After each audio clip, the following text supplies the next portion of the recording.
On pensait que t'avais compris que Arda Güler et Bellingham, ça ne matche pas ensemble. Le résultat est très simple. Jusqu'à la 74e minute, on les a laissés se marcher l'un sur l'autre.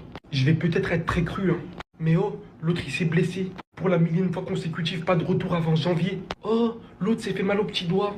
Oh, l'autre il a l'œil qui saigne. T'as l'autre qui mange un carton rouge en une minute. Mais lui, hein, est-ce qu'on peut vraiment le définir aujourd'hui? Une bande de losers. Tel est l'énervement de Thibaut Courtois, qui s'est littéralement pris aujourd'hui une talonnade par Celta Vigo. Vendez-moi cette équipe, vendez-moi ce club. Je parle très cru encore une fois, hein, mais là, ça me pèse trop sur le cœur. J'ai jamais vu ça. Une telle humiliation. Une telle humiliation. On n'a rien en fait. On n'a rien pour nous. Aucune productivité, aucune tactique, aucun style de jeu, aucune identité. Le Real est encore pire actuellement que sous l'ère Carlo Ancelotti. Ça va me parler de l'arbitrage à la fin. Cherchez même pas des excuses.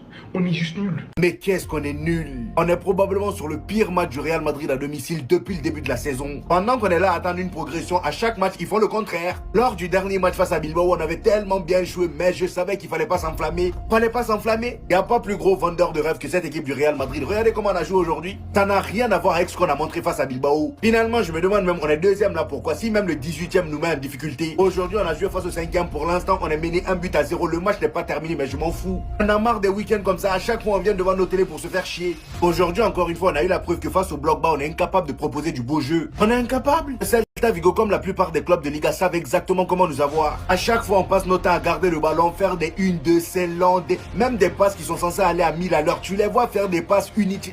Jouez vite. Même pour changer de côté, ça prend 2 jours. Comment vous voulez marquer comme ça? Avec la blessure de Camavinga lors du dernier match, je savais qu'on allait retourner dans nos problèmes de base, c'est-à-dire Jude Bellingham, Arda Güler en même temps. On sait très bien que ces deux-là, ça marche pas ensemble lorsqu'ils jouent. Il y en a forcément un qui servira à rien. Et aujourd'hui, encore une fois, c'est Arda Güler. Il n'a servi à rien. Et quand c'est comme ça, c'est à Xabi Alonso de réajuster la compo. Mais non, il est allé rajouter Arda Güler en sachant très bien que ça marche pas avec Jude Bellingham. À aucun moment, il se dit, tiens, je vais essayer pour une fois Gonzalo Garcia en pointe, comme ça, Kylian Mbappé à droite, ou je ne sais pas moi, étant donné que Kylian Mbappé aime beaucoup décrocher, comme ça, au moins, il sera un peu plus libre. Il sera libre tout en ayant un 9 en pointe. Et non, j'ai comme l'impression que nous, on a une seule composition 4-4-2 ou 4-3-3 Los Angeles. Il n'y a que ça. Xabi Alonso ne veut pas prendre de risques, il a ses idées en tête. J'ai l'impression aussi qu'on ne regarde pas les mêmes matchs. L'équipe est trop statique, carrément l'équipe est divisée. La défense est là, l'attaque est là. Et comme si c'était pas déjà assez, on perd notre meilleur élément en défense alors qu'on a City bientôt. En seulement 2 matchs, on a perdu Camavinga, Trent Alexander-Arnold et Militao. Et t'as Franck Garcia aussi qui prend un rouge. Décidément, Madrid, vous êtes sûr que vous n'êtes pas pire que la saison dernière? Parce que là, le bateau, il est en train de couler. Mais j'ai cru comprendre que face à Bilbao, l'ogre de Liga, qui d'ailleurs font un début de saison catastrophique, la Chine était lancée contre eux. On vous a dit, calmez-vous, c'est que Bilbao. Ils sont pas en forme actuellement. Bah, le match d'après, le Chabi Ball, c'est 2-0. 2-0 à domicile. Et on a